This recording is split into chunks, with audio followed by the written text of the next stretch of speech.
السلام عليكم ورحمة الله وبركاته মহান রব্বুল আলামিনের শুকরিয়া যে মহান আল্লাহ সুবহানাহু ওয়া তাআলা দীর্ঘ 16 বছর পর এই মাঠে 2009 সালে সর্বশেষ তাফসীর মাহফিল অনুষ্ঠিত হয়। মাঝখানে দীর্ঘ সময় জুলুম শাহীর চক্রান্তের কারণে এই ধারাবাহিকতা রক্ষা করা সম্ভব হয়নি। সুন্দর একটি পরিবেশ আমরা ফিরে পেয়েছি। যে মহান রব্বুল ইজ্জতুল জালাল আমাদেরকে এমন সুন্দর একটি পরিবেশ আমাদেরকে করে দিয়েছেন, সেই মহান জাল্লা শানুর দরবারে আমরা সবাই লাখ কোটি সাজুদ শুকর আদায় করি, মুহাব্বাতান বলে উঠছি আলহামদুলিল্লাহ। সবাই বলছি আল্লাহুম্মা আইন্নি আলা যিকরিকা ওয়া শুকরিকা ওয়া হুসনি ইবাদাতিকা। আল্লাহুম্মা লাকা আসলামতু ওয়া বিকা আমানতু ওয়া আলাইকা তাওয়াক্কালতু ওয়া ইলাইকা আনাবতু ওয়া বিকা খাসামতু। আমরা আল্লাহ তাআলা শুকর আদায় করে নিলাম। সম্মানিত হাজিরিন, বৈরী আবহাওয়া, নিম্নচাপ চলছে। ঢাকা এখন মেঘে ঢাকা হয়ে আছে। গোটা দেশের কোথাও না কোথাও বৃষ্টি হচ্ছে, বৃষ্টি আসছে থামছে। এর মাঝেও যারা কর্মব্যস্ততার চূড়ান্ত সময় হলো আসর থেকে এশা পর্যন্ত, এর মাঝেও যারা এই প্রতিকূল আবহাওয়ার মাঝে যারা এসেছেন, আমি মনে করি একজন বীর মুজাহিদের ভূমিকা পালন করেছেন। বলি আলহামদুলিল্লাহ। সম্মানিত উপস্থিতি, আমার খুব সংক্ষিপ্ত সময় মূল আলোচনা, আমি তো শুধু আল আমিন। মূল আলোচনার পর্বে বাদ এসা থাকবেন আমার ভাই নূরুল আমিন, সাথে একটা নূরও আছে, উনি কথা বলবেন। জোরে বলি ইনশাআল্লাহ। চাচা যান, আমাকে খুব অল্প সময় বলার কারণে আমি মূল সময়টা আমি দিতে পারিনি।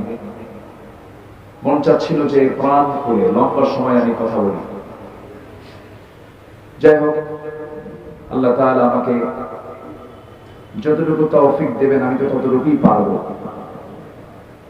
সম্মানিত উপস্থিতি, আমরা এমন একজন নবী রাসূলের সিরাত জানতে এসেছি যার পরিচয় শুরু করা যাবে, কিন্তু তার পরিচয় শেষ করা সম্ভব নয়।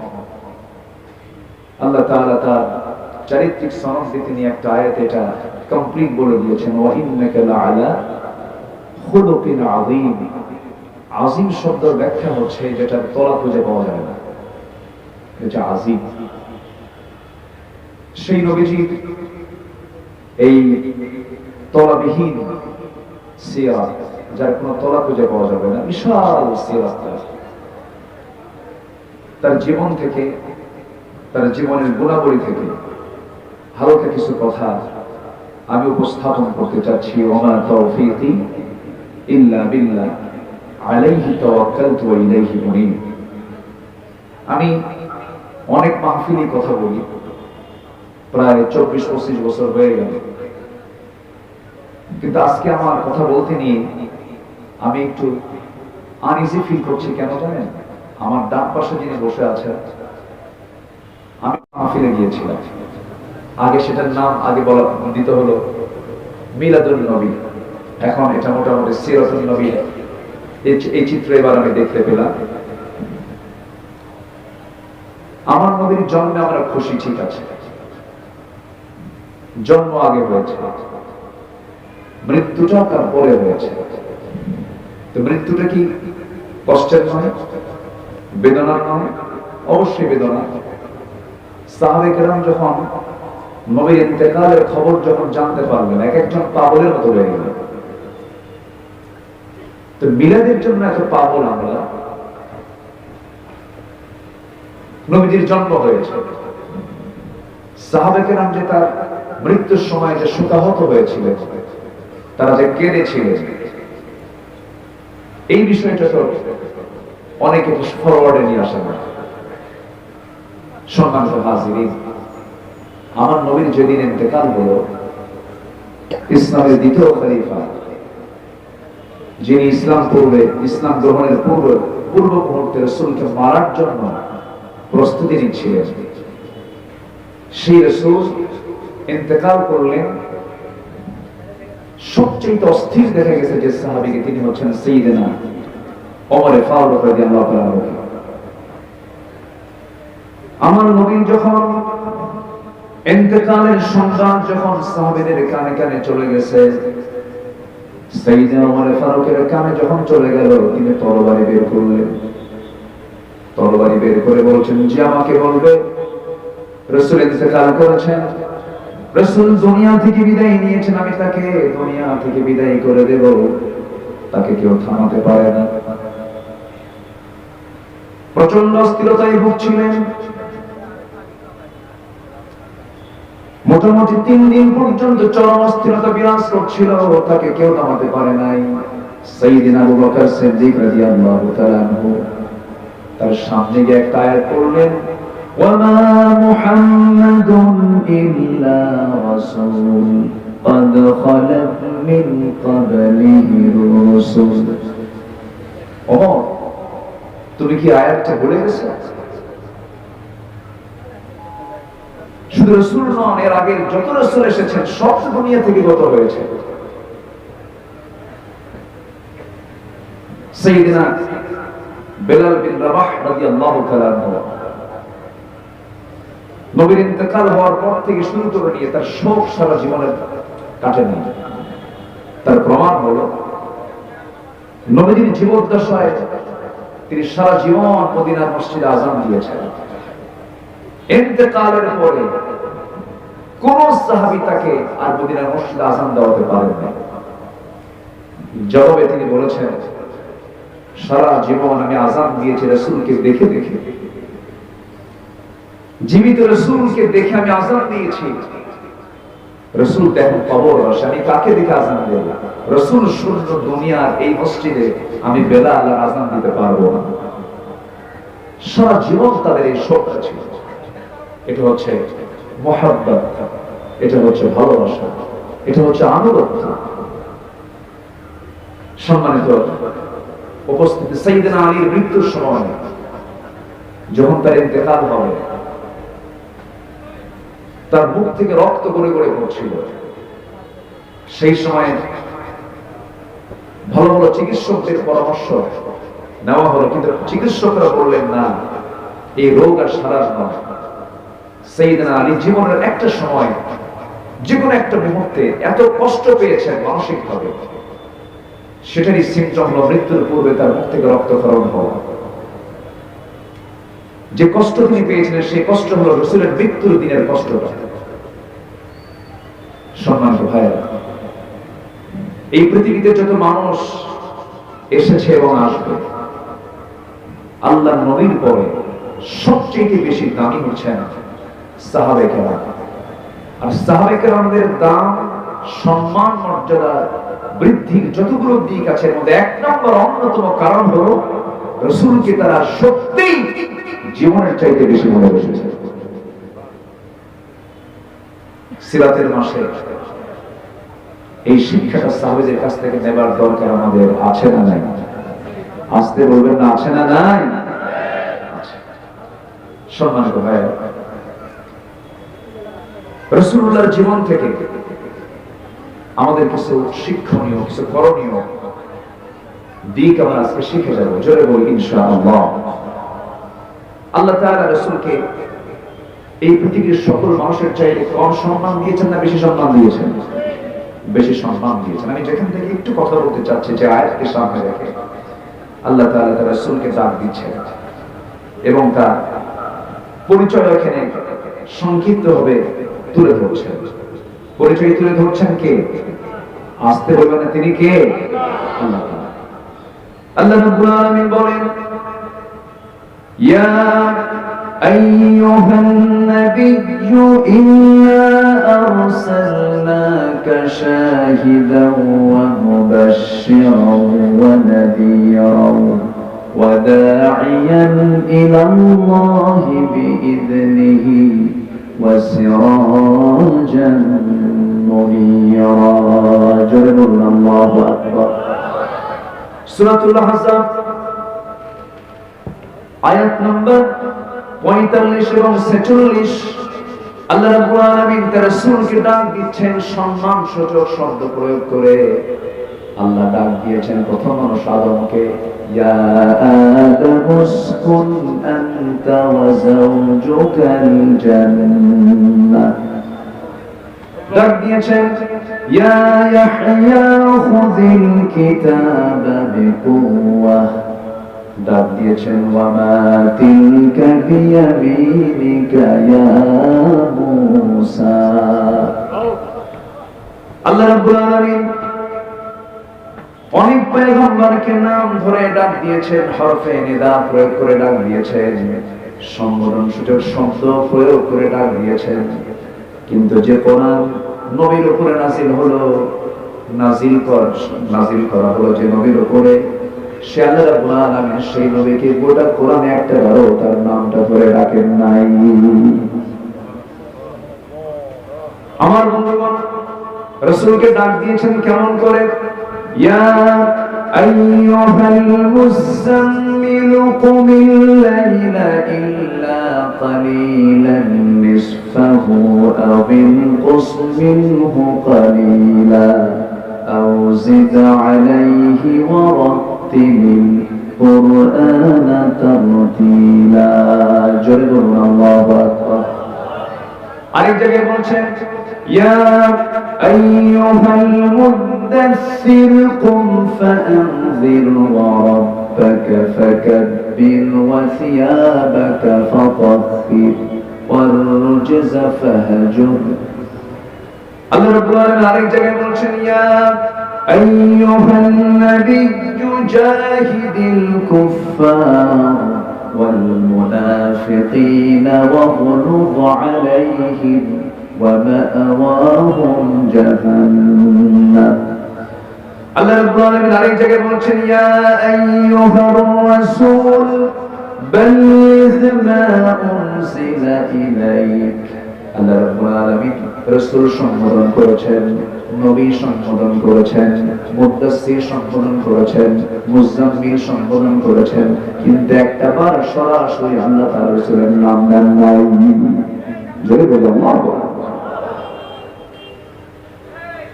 আমার ভাইরা,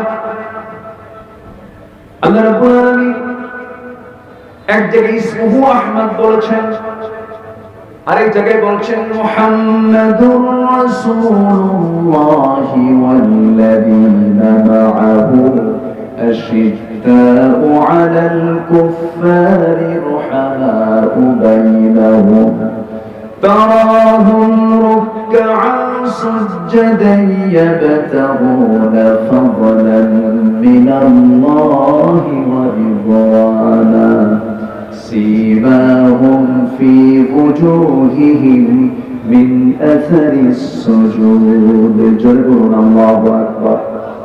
নাম নিয়েছেন কিন্তু সঙ্গে সঙ্গে সিফাত অ্যাডজেক্টিভ প্রয়োগ করে দিয়েছেন। যে আল্লাহ তাআলা তার রাসূলের সম্মান এত উচ্চকিত করেছেন, তার নাম উচ্চারণ করতে আল্লাহ রাব্বুল আলামিন সম্মানসূচক শব্দ প্রয়োগ করেছেন। আল্লাহ নিজে, আল্লাহর পরিচয়টা কি? আমরা সবাই একটু আওয়াজ দিয়ে সবাই শক্তি নিয়ে বলি আলহামদুলিল্লাহি রাব্বিল আলামিন। আর আমার নবীর পরিচয় হলো ওয়া মা আরসালনাকা ইল্লা রাহমাতাল লিল আলামিন। আল্লাহ, সেই নবীর সম্মান কত, সেই নবীর জন্মের মাস এবং ওফাতের মাস হচ্ছে মাহে রবিউল আউয়াল। সেই রবিউল আউয়াল মাসে একটি বিষয় আমাদের মাথায় আনা উচিত, নবীর প্রতি যদি আমরা মুহাব্বত রাখি, সেটা হচ্ছে এই দীর্ঘ 16 বছর শুধু নয়, দেশ স্বাধীনতার পর থেকে নিয়ে এই স্বাধীনতার 53 বছর 5 আগস্টের আগ পর্যন্ত আমার দেশে আত্মস্বীকৃত কিছু নাস্তিক ছিল কি ছিল না? সেই নাস্তিকদের দোসররা এখনো আছে না নাই? আসতে বলবেন না, আসে না নাই? তসলিমা নাসরিন চলে গেছে, কিন্তু প্রেতাত্মা কিছু আছে না নাই? হনুমান আজাদের মৃত্যু হয়েছে, তার কিছু আওলাদরা আছে না নাই? আচ্ছা, এরা এই দীর্ঘ 16 বছর খুব নাচানাচি করেছে। অনেক ব্লগার বুক উঁচু করে নবীর বিরুদ্ধে তারা কথা বলেছে। এমন শাতিমে রাসূল, রাসূলকে যারা গালি দিয়েছে, রাসূলকে নিয়ে যারা ব্যঙ্গোক্তি করেছে, রাসূলকে নিয়ে যারা নানা ধরনের জঘন্য মন্তব্য করেছে, এই রবিউল আউয়াল মাসে আমরা বগুড়ার এই সেন্ট্রাল ঈদগাহ মাঠ থেকে সুস্পষ্ট ভাষায় জানিয়ে দিতে চাই, তাদের তালিকা করুন অবিলম্বে। ঠিক কিনা? তাদের তালিকা করুন। রাসূলকে গালি দিয়ে ইসলাম 3টা অপরাধে শাস্তি চূড়ান্ত দিয়েছে। 3টা অপরাধ করলে তার কোনো ক্ষমা নাই। নাম্বার 1 হচ্ছে কতলুন নফস, যদি কেউ কাউকে হত্যা করে। নাম্বার 2 হলো আশ-শাইখুজ জানি, কোন বড় জিনাকার যদি জিনা করে প্রমাণ হয়ে যায়। নাম্বার 3 হলো মুরতাদ, অর্থাৎ ইরতাদ্দাত লিদীনিহি, দিন থেকে যদি কেউ বের হয়ে যায়। এই 3 অপরাধের শাস্তি ইসলাম দিয়েছে, তাকে ফাঁসির মঞ্চে ঝুলিয়ে মারো। ঠিক কিনা? আমাদের কি ইসলাম ক্ষমা শিখিয়েছে? আমরা ক্ষমা করতে জানি। রাসূল ক্ষমা শিখিয়েছেন, আমরা ক্ষমা করতে জানি। কিন্তু আমার রাসূল ফতে মক্কার দিনে, মক্কা বিজয়ের দিন, কাবা শরীফের সামনে দাঁড়িয়ে সেদিন রাসূল বিজয়ের সেই নিশান উড়ন্ত অবস্থায় বলেছিলেন, আজকের দিন আমি আজকে সবাইকে ক্ষমা করে দিলাম, তবে 17 জনকে ক্ষমা করা হবে না, যেখানে বলে সেখানে হত্যা করবে। এর মধ্যে যারাই ছিল তারাই ছিল শাতিমে রাসূল, রাসূলকে যারা বাজে কথা বলেছিল। সম্মানিত ভাইরা, আমার দেশের যারা চিহ্নিত এই সমস্ত রাসূলকে ব্যঙ্গোক্তিকারী, এদেরকে প্রকাশ্যে ধরা হোক, প্রকাশ্যে দিবালোকে ধরে এদেরকে কুত্তা বিলাই, এদেরকে হত্যা করে রক্ত মাংসগুলো কুত্তা বিলাই দেখানো দরকার। এদের বেঁচে থাকার কোন অধিকার থাকতে পারে না। সম্মানিত ভাইরা, সম্মানিত বন্ধুগণ, রাসূলকে আমরা সরাসরি দেখিনি, কিন্তু রাসূলকে সরাসরি না দেখলেও এই উম্মতের সম্মান মর্যাদা অন্য উম্মতের চাইতে কম না বেশি? শুধু বেশি না, অনেক বেশি। আমরা হলাম উম্মতে ওয়াসাতা, উম্মতে ওয়াসাতা। সূরা বাকারার 143 নম্বর আয়াত, আল্লাহ তাআলা এই আয়াতটা সেট করেছেন এমন জায়গায়। সূরা বাকারার আয়াত সংখ্যা হলো 286। 286 আল্লাহ তাআলা এই আয়াতটা সেট করেছেন 143 নম্বর আয়াতে, অর্থাৎ ঠিক মিডিলে। এবং এর অর্থটা হচ্ছে উম্মাতাম ওয়াসাতাল লিতাকুনু শুহাদা আলান নাস। আল্লাহু আকবার। তোমরাই হলে মধ্যমপন্থী জাতি, মধ্য জাতি তোমরা। আল্লাহ তাআলা আয়াতটার সেটের সাথে অর্থের সংগতিও রেখেছেন। আলাইহা 19, কোরআন 19 সংখ্যার উপরে প্রতিষ্ঠিত। এবং কোরআনের এই যে সংখ্যা তথ্যের যে অপূর্ব সমন্বয়, পৃথিবীর কোন লোকের পক্ষে এমন মজবুত গ্রন্থ রচনা করা সম্ভব নয়। কোরআন কার নাযিল করা কিতাব? আসতে বলবেন না, কার নাযিল করা কিতাব? আল্লাহর নাযিল করা কিতাব। এই কিতাবের বিরুদ্ধে কথা বলা হয়েছে, ইসলামকে নিয়ে, রাসূলকে নিয়ে আলেম ওলামাদের কিনে দীর্ঘ 16 বছর ষড়যন্ত্র করা হয়েছে। ধর্মের ব্যবসা আমরা করি না, ধর্মের ব্যবসা তারাই করে যারা নিজে বাঁচার জন্য দাড়ি কেটে মাথার চুল কালো বানান, লজ্জায় মাথা নিচু হয়ে যায়। দেশের শীর্ষস্থানে 1 নম্বর ধনীর তালিকায় সে, অথচ বাঁচার জন্য করলোটা কি? দাড়িটা কাটলো, মাথার চুল কালো বানালো, নৌকায় চললো কিন্তু নৌকার ভেড়ে না, সারা রাত নৌকায় ছিল। কোস্টগার্ড ধরে ফেলল, কোস্টগার্ড ধরছে আইনমন্ত্রীকে, আইনমন্ত্রীকে ধরে নিয়ে যাচ্ছে। এখন আইনমন্ত্রী বলছে আমার একা ধরো কেন? ও যে দরবেশ বসে আছে, দরবেশ তো মুখে দাঁড়িয়ে নাই, ওটাই দাঁড়িয়ে কাটছে, শুধু আমি মরবো, ওরে নিয়ে মরবো। ইমানদার যদি হয় আরেক ভাইকে বাঁচানোর চেষ্টা করে, ঠিক কি না? এই সমস্ত ইতিহাস থেকে শিক্ষা আমাদের জন্য আছে না নাই? সম্মানিত ভাই, আবার আরেকজন বাঁচার জন্য সিলেটে গিয়া সীমান্ত পার হবে, বাঁচার জন্য করলো কি? শেষমেশ জায়গা পাইল না, কলার পাতায় হলো তারা ঠিকানা। কি দেখেন না, দেখেন না, কলার পাতায় ঠিকানা হলো। সিলেটবাসীকে ধন্যবাদ জানাচ্ছি, তারা মোটামুটি সাইজ করছে, বিসি আউট রাখে না। এই কারামানি বুক উঁচু করে দম্ভ ভরে বলতো আমি নিজে সাইদিকে ফাঁসিয়ে রায় দিয়েছি। ইতিহাস থেকে শিক্ষা নাও যে আল্লাহ ফেরাউনকে ছাড়ে নাই, নমরুদকে ছাড়ে নাই, আবু জেহেলকে ছাড়ে নাই, তোমাদেরকেও ছাড়ে নাই। আল্লাহ তোমাদেরকে উত্তম পুরস্কারে পুরস্কৃত করেছে। আল্লাহ আছেন না জানা। আমরা একটু ধৈর্যহীন হয়ে পড়েছিলাম। ফেরাউন হায়াত পেয়েছিল 1600 বছর, আর আমরা ফেরাউনের হায়াত পাইছিলাম হলো 16 বছর।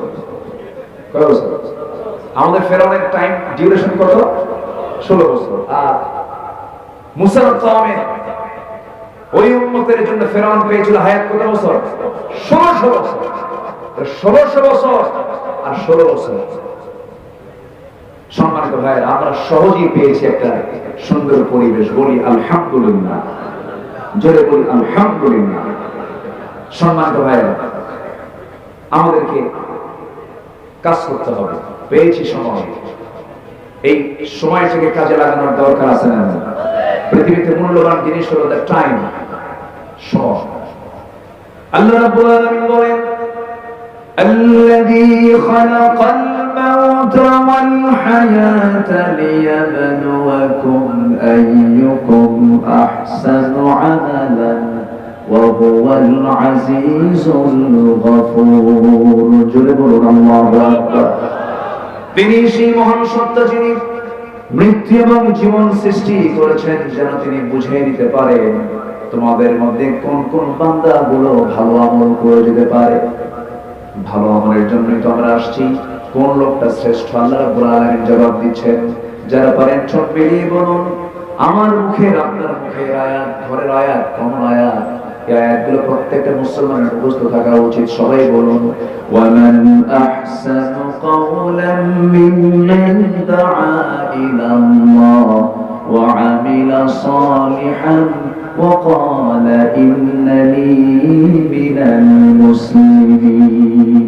জোরে বলুন আল্লাহু আকবার। তার চাইতে উত্তম কথা কার হতে পারে যে মানুষকে আল্লাহর দিকে ডাকে এবং নিজে ভালো আমল করে এবং বুক উঁচু করে বলে আমি একজন মুসলমান, আমি একজন কি বলেন মুসলমান। এই বুক উঁচু করে বলতে পারাটাই হলো ইমানের সবচেয়ে বড় পরিচয়। সারা জীবন অনেকে স্লোগান দিয়েছ, আমরা সবাই মুজিব সেনা, ভয় করে না, বুলেট বোমা করতে না। তোমরা কই গেলা? আল্লামা সাইদি যে আল্লাহর ওলি ছিলেন, এটা বিন্দু পরিমাণ কোন সন্দেহ আমার হয় না। কত আগে তিনি বলেছেন, আমি সরাসরি শুনেছি এমন একটি সময় আসবে এই জালিম শক্তি পালনের জন্য একটি ইঁদুরের গর্ত খুঁজে পাবে না। কথা কি বাস্তব হয়েছে? বাংলার জমিনে বাস্তব হয়েছে। এমন গাছের গোড়ায় এমন নারায়ণী দেব, মামার বাড়ি দিল্লি গিয়ে দেব। কথা কি বাস্তব হয়েছে? পড়ছে কোথায় গিয়ে? আল্লাহ তুমি আল্লামা সাইয়্যিদ গোটা জীবনকে তুমি আল্লাহ কবুল করে নাও, কবরটাকে জান্নাতের নূর দিয়ে মুনাফফার করে নাও। আমি গত 17 আগস্ট আল্লামা সাইয়্যিদ ফাউন্ডেশনে গিয়েছিলাম। গত 17 আগস্টে সেখানে একটা বিশাল সমাবেশ হয়েছিল। ওনার এলাকার মানুষ ওনাকে যে কি পরিমাণ ভালোবাসে কাউকে দেখা লাগে না। সুখরঞ্জন বাড়িটাই যথেষ্ট। সুখরঞ্জন বাড়ি আমাদের প্রোগ্রামে চলে আসছে, এসে প্রায় ঘন্টা খানেক আমরা কথাবার্তা বললাম। তো বললাম, দাদা বাবু আপনার সবই তো ঠিক ছিল। ওনার বক্তব্য হচ্ছে আমার জীবন যাবে, আমি সাইয়্যিদের বিরুদ্ধে কথা বলতে পারবো না। এটা হিন্দু মানুষ, শুধু ইমানটা নাই, কিন্তু ইমানের যত গুণ সব গুণ আল্লাহ তাআলা তার মধ্যে দিয়েছেন। ওয়াকুলু কাওলান সাদীদা ইউসলিহ লাকুম আ'মালাকুম ওয়া ইয়াগফির লাকুম যুনুবাকুম। আমি তাকে বললাম যে আপনার যে অবদান, আপনার যে ভূমিকা, এদেশের অনেক আলেমের এই ভূমিকা নেই, ঠিক কিনা বলুন? আপনার যে ভূমিকা, এই ভূমিকাটা এদেশের অনেক আলেমের নাই। এই সমাজ আলেমরা রাখে না, বরঞ্চ আল্লামা খেতাব দেওয়ার জন্য জোর করে আপনারা যারা প্ল্যান করছেন, আল্লামার খেতাব প্রত্যাশী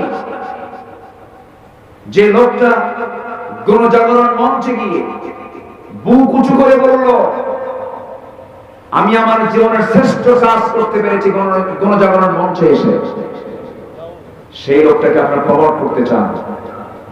যারা দীর্ঘ 16 বছর বিগত সরকারের অধীনে থেকে যে সমস্ত টুপিওয়ালা দাড়িওয়ালারা সুযোগ সুবিধা গ্রহণ করেছেন, তারাই হচ্ছে সবচাইতে বড় মুনাফিকের বাচ্চা।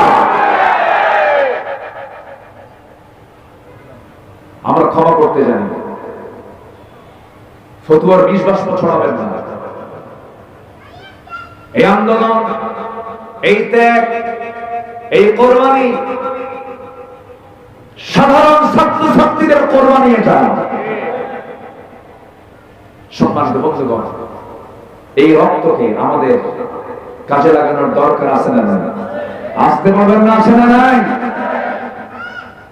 6 আগস্টে সংসার কেমন হালে রেখে গেছে তারা।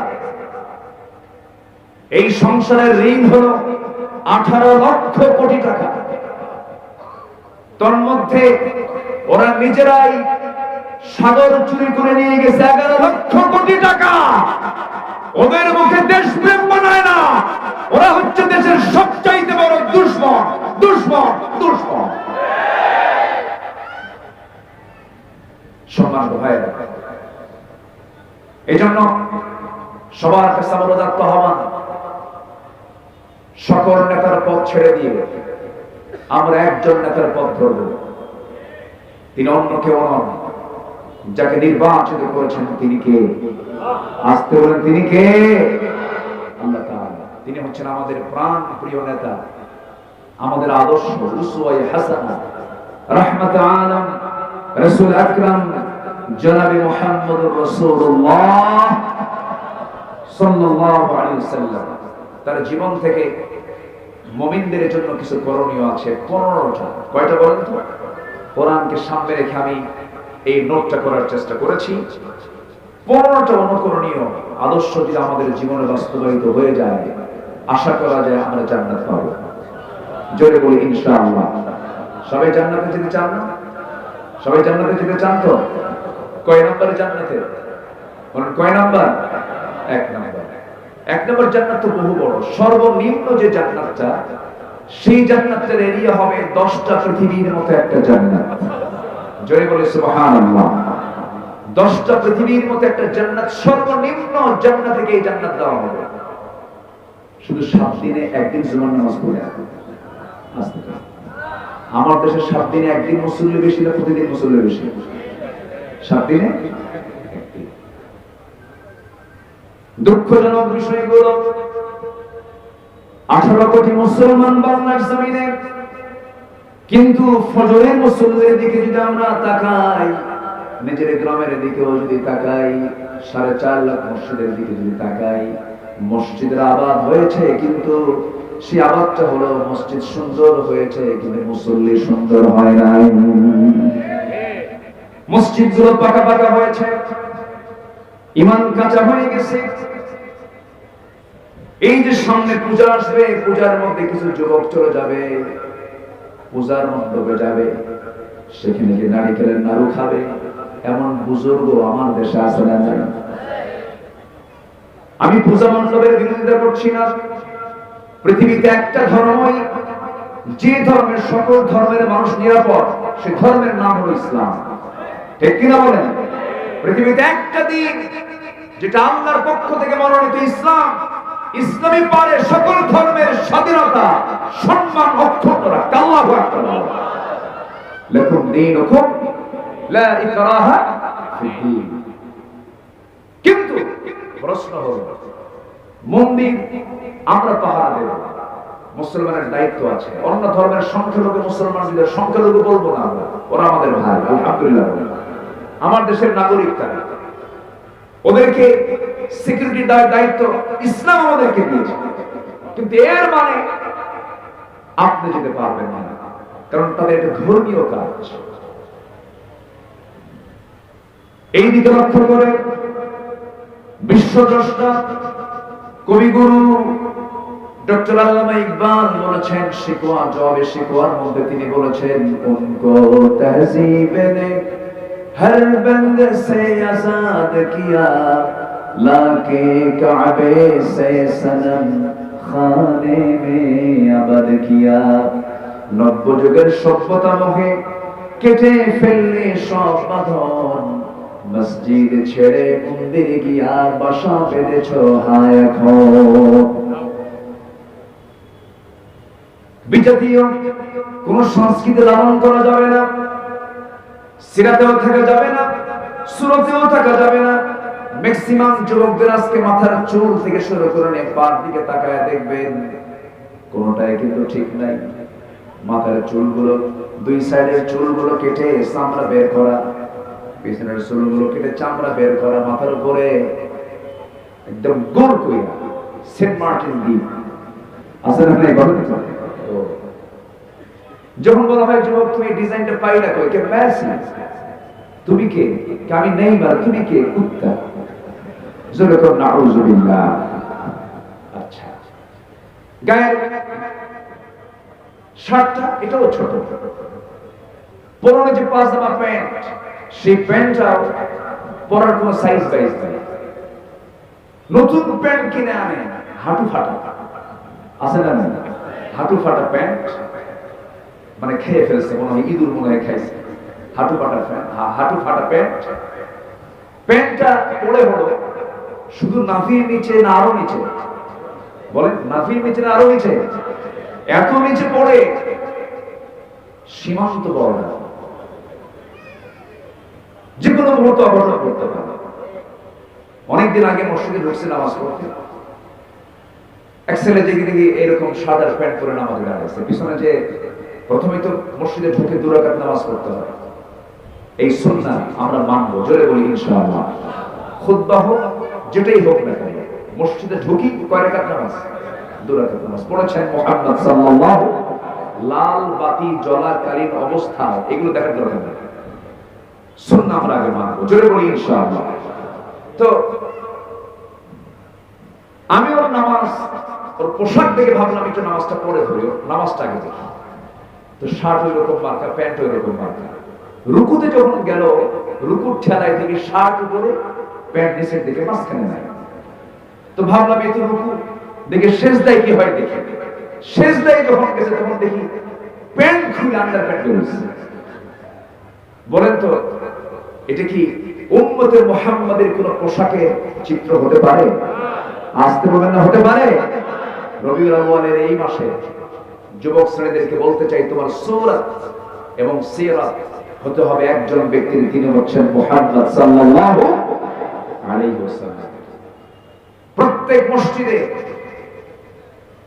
যে মসজিদ আপনি দেখবেন ফজরের মুসল্লি দিয়ে মসজিদ ভরে গেছে, ভাবতে হবে ওই পল্লী, ওই জন, ওই গ্রাম হচ্ছে একটা আদর্শ গ্রাম।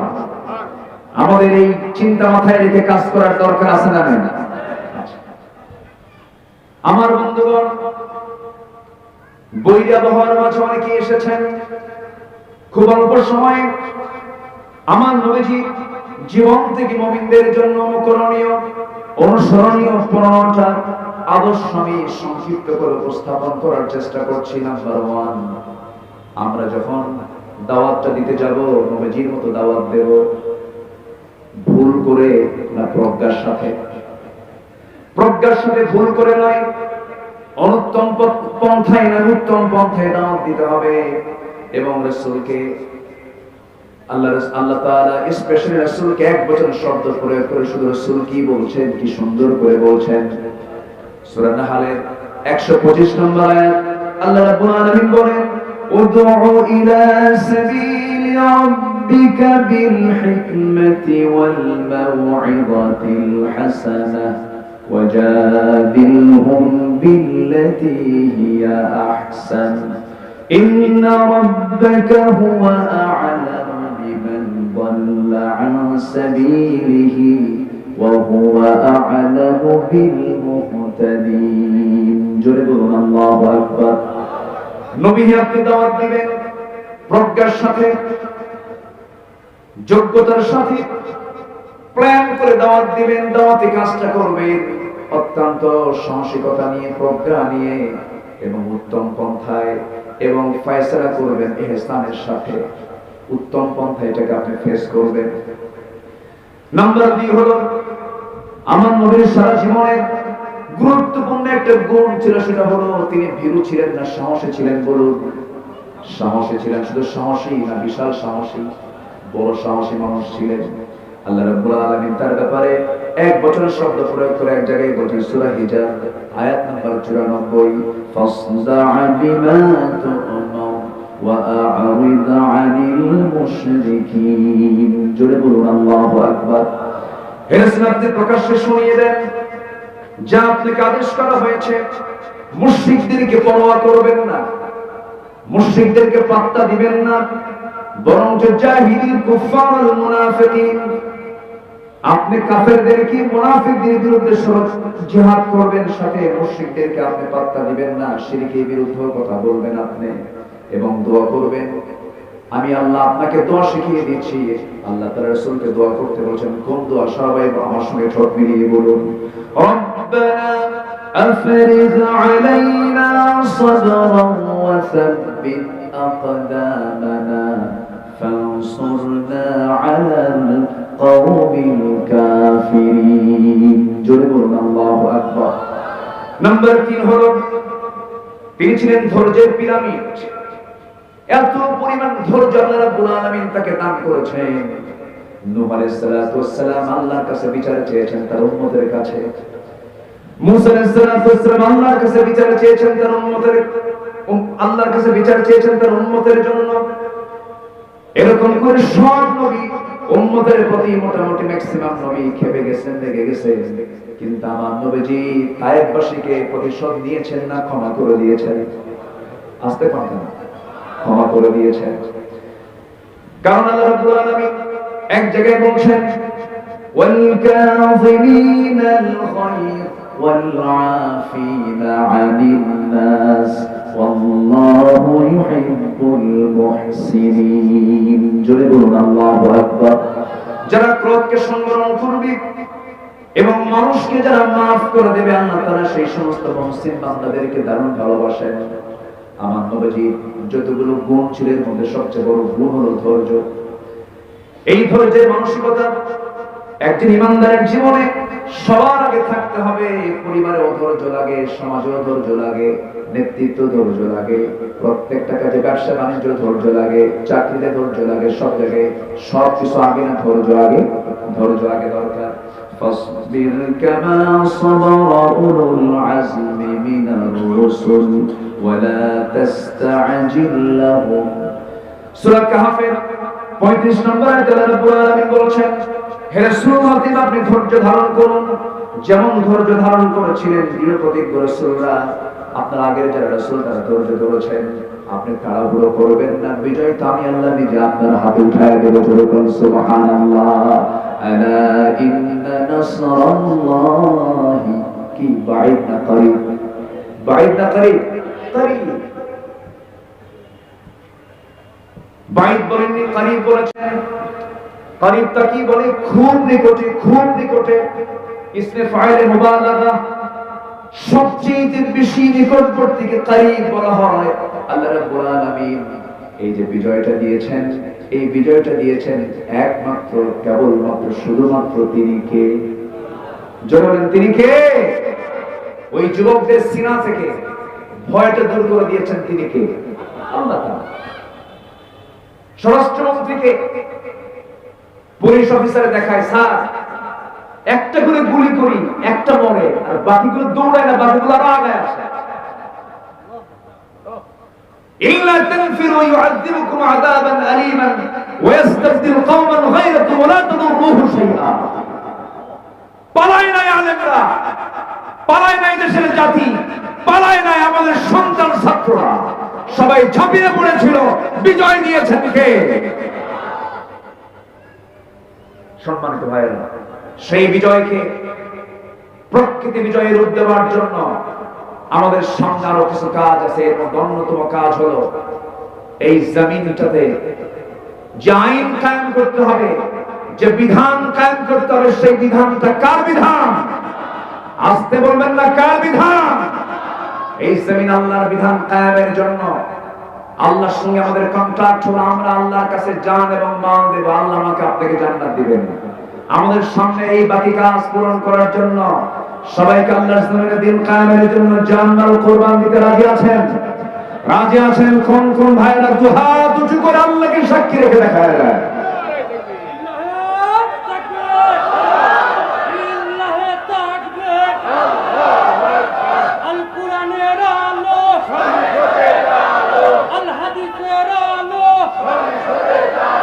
ইসলামের শত্রুরা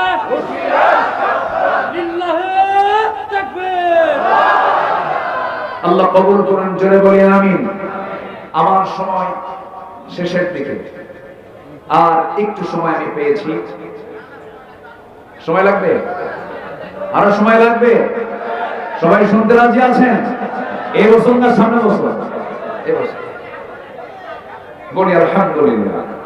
জি, আমরা মেজাজি হব না ধৈর্যশীল হব? ধৈর্যের পিরামিড হয়েছিলেন মুহাম্মদ সাল্লাল্লাহু আলাইহি ওয়াসাল্লাম। এবং আল্লাহ তাআলার নৈকট্য হাসিলের সর্বোত্তম গুণ হচ্ছে, সবচেয়ে শ্রেষ্ঠ গুণ হচ্ছে সবর।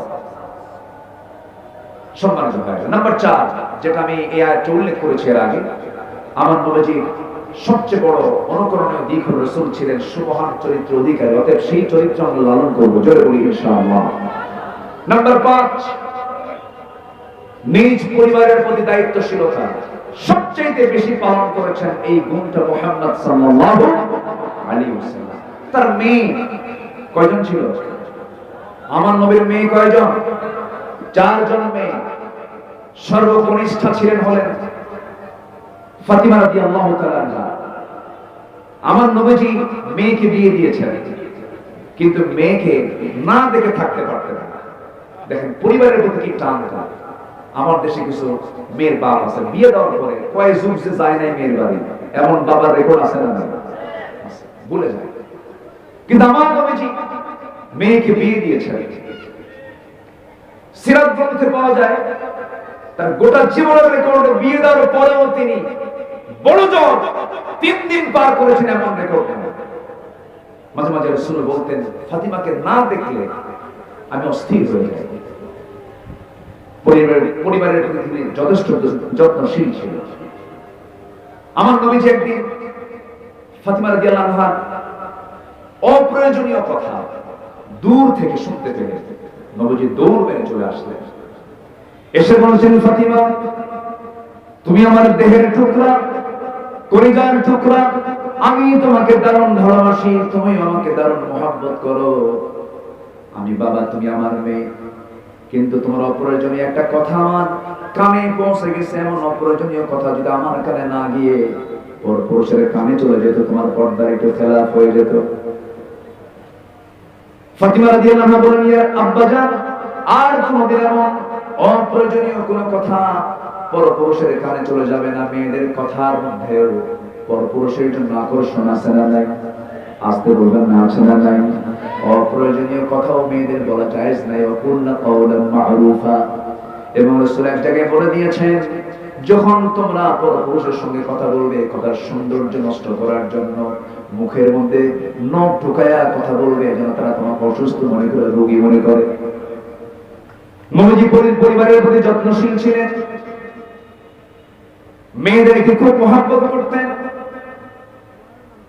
ফাতিমা রাদিয়াল্লাহু তাআলা একদিন সহিহ হাদিসের বর্ণনা, নবীর কাছে এসে বলছেন, আব্বাজান বিয়ে তো হয়ে গেল, আপনার পছন্দ মতো জামাই আমি পেয়েছি, আমি আমার জীবনের শ্রেষ্ঠ জামাই পেয়েছি, আমি খুবই খুশি।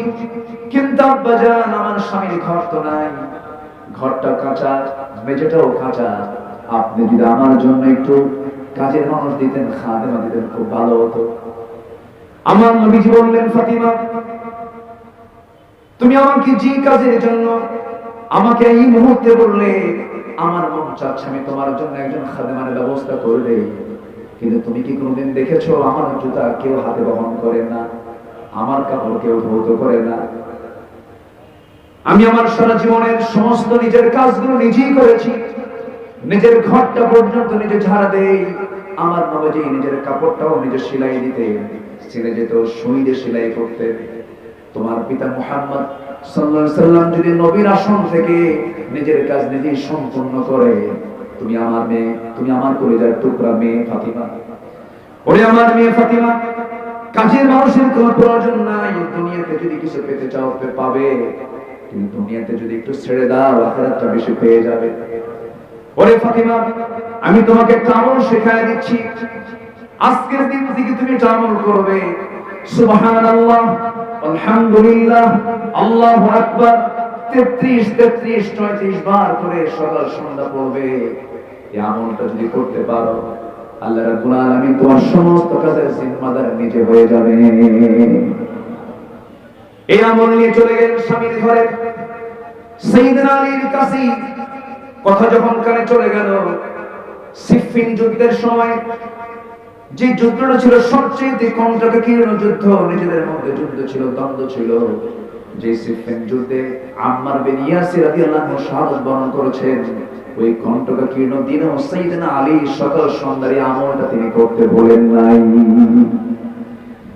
আমার বন্ধুগণ, পরিবারের প্রতি দায়িত্বশীলতা আল্লাহ নিজেও হুকুম করছেন, ইয়া আইয়ুহাল্লাযীনা আমানু কু আনফুসাকুম ওয়া আহলিকুম নার।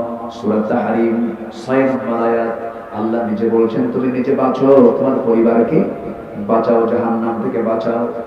নাম্বার 6 হলো আমানতদারিতা এবং ন্যায় বিচার। আমার নবীর জীবনের অত্যন্ত গুরুত্বপূর্ণ একটা দিক ছিল। মহান রব্বুল আলামিন বলেন, ইন্নাল্লাহা ইয়া'মুরুকুম আন তু'আদ্দুল আমানাতি ইলা আহলিহা ওয়া ইযা হাকামতুম বাইনান নাসি আন তাহকুমু বিল আদল ইন্নাল্লাহা নি'মা ইয়া'iদুকুম বিহি। সূরা নিসা আয়াত নম্বর 58। আল্লাহ রাব্বুল আলামিন আমানত রক্ষার ব্যাপারে তাকিদ দিয়েছেন। আমানতটা রক্ষা করতে হবে, বিচারটা ন্যায় রাখতে হবে। আমার বন্ধুগণ, বিগত 16 বছর যে বিচারটা পাইছি, খুব ন্যায় বিচার পাইছি আমরা। শিবিরকে মানুষ মনে করো না ওরা। আবার কোন নেতা বলছে যে পরিচয় দিলে কি হতো, গোপন কেন করা হলো? তোমার ইতিহাস দেখো নাই? বিশ্বজিৎ একটা হিন্দু ছেলে, তাকে শিবির ট্যাগ লাগায় তাকে দুনিয়া থেকে বিদায় করে দিয়েছে। হিন্দু ছেলে সে তার পরনের প্যান্ট খুলে দেখিয়েছে আমি একটা হিন্দু, তোমরা আমার গোপনাঙ্গ দেখো, সেও রেহাই পায় নাই তাদের আক্রমণ থেকে। বেশি মাতব্বরি করে পরামর্শ দাও। যে শব্দটিকে তারা ব্যান করেছিল সেই শব্দটা আল্লাহ তাআলা ব্র্যান্ড বানায় দিয়েছেন। আমি কে, তুমি কে, কি মনে নাই আপনাদের? মনে নেই?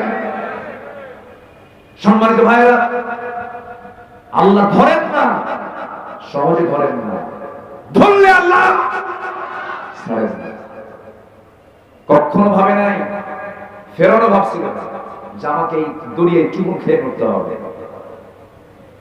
এরা ভাবে নাই যে আমাদের এই করুণ পরিণত হবে। এই ইতিহাস থেকে আমাদের শিক্ষা নেওয়ার দরকার আছে না নাই?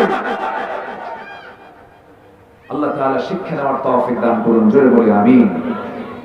ন্যায় বিচার একটি স্বাধীন রাষ্ট্রের একটা গুরুত্বপূর্ণ দিক। সকল স্বাধীনতা নিশ্চিত করার আগে জাতিকে দিতে হবে কথা বলার স্বাধীনতা। এরা 16টি বছর এই ওয়াজ মাহফিল, তাফসীর মাহফিলের মঞ্চে এসে জুলুমটা করেছে, এরা হামান ফেরাউনকে হার মানিয়ে দিয়েছে। মঞ্চে উঠলি আমাদের কাছে অভিনাশী বলতে হুজুর ওয়াজ করা যাবে না। কি ওয়াজ করবে? কি ওয়াজ করবো আমরা? আমরা শিখাই যাবে। কি ওয়াজ? আকাশের ওয়াজ করবেন আর খবরের ওয়াজ করবেন। দুনিয়া আমরা দেখি না, দুনিয়া দেখবে ওরা, আর আমাদের দেশে কোথাকার ওয়াজ? আকাশের ওয়াজ। এই জালিম গোষ্ঠী এরা ফকিরের কাছ থেকেও খাজনা ট্যাক্স আদায় করেছে। প্রত্যেক জায়গায় চাঁদাবাজি ছিল কি ছিল না? সেই ধারাবাহিকতা আজকেও যারা রক্ষা করতে চান, ইতিহাস থেকে শিক্ষা নিন, ইতিহাস থেকে শিক্ষা নিন। চাঁদাবাজি, সন্ত্রাসী এই সমস্ত দৃশ্য দেখার জন্য 5 আগস্টে এই যে পূর্বে যে সমস্ত ছাত্র জীবন দিয়েছে, চাঁদাবাজি, সন্ত্রাসী দেখার জন্য এই জীবনগুলো দেয় না। যেখানে অসামাজিক কিছু দেখবো আমরা, অন্যায় কিছু দেখবো আমরা, সেখানে আমাদের দাঁড়িয়ে যাওয়ার দরকার আছে না নাই? আমরা সচেতন হব, জোরে বলি ইনশাআল্লাহ। সম্মানিত ভাইরা, নাম্বার 7, আমার নবীজি এতিম, নিকটাত্মীয়, প্রতিবেশী, তাদের সাথে তার ব্যবহার ছিল খারাপ না ভালো? আস্তে খালি ভালো না, খুব ভালো? খুব ভালো। নবুয়তের আগেও তা ছিল, নবুয়তের আগেও তার এই মানবিক গুণগুলো ছিল। তিনি নবুয়ত পেয়েছেন 40 বছরে, কিন্তু আল্লাহ তাআলা তাকে সিলেকশন দিয়েছেন। তার জন্ম যখন হয়েছে সকল পরিকল্পনা কার? কিন্তু রাসূল জানতেন না যে আমি আল্লাহর নবী। এটা নিয়ত কথা অনেক। আমার দেশে ঠুনকো বিষয় নিয়ে গন্ডগোল করা হয়, আসল বিষয়গুলো ধামাচাপা রয়ে যায়। আমার নবীজি জন্ম থেকেই যদি জানতেন আল্লাহর নবী, তাহলে গায়েবের মালিক কি রাসূল বলেন না? গায়েবের মালিক কে? আসতে বলবেন না, গায়েবের মালিক কে? আল্লাহ তাআলা। সম্মানিত ভাইরা, তিনি এতিমদের প্রতি যে সহায় ছিলেন, এমন এতিম দরদি মানুষ পৃথিবীতে আর দ্বিতীয় জন আসবে না। আমার নবীজি নিজে বলেছেন, আনা ওয়া কাফিরুল ইয়াতীম, আমি এবং এতিম তত্ত্বাবধানকারী দুজন জান্নাতের মধ্যে 2 নখের দূরত্বে অবস্থান করব। ওয়া'বুদুল্লাহা ওয়া লা তুশরিকু বিহি শাইআন ওয়া বিল ওয়ালিদাইনি ইহসানান ওয়া বিযিল কুরবা ওয়াল ইয়াতামা ওয়াল মাসাকিন ওয়াল জারি যিল কুরবা। জোরে বলুন আল্লাহু আকবার। সূরা নিসা আয়াত নম্বর 36।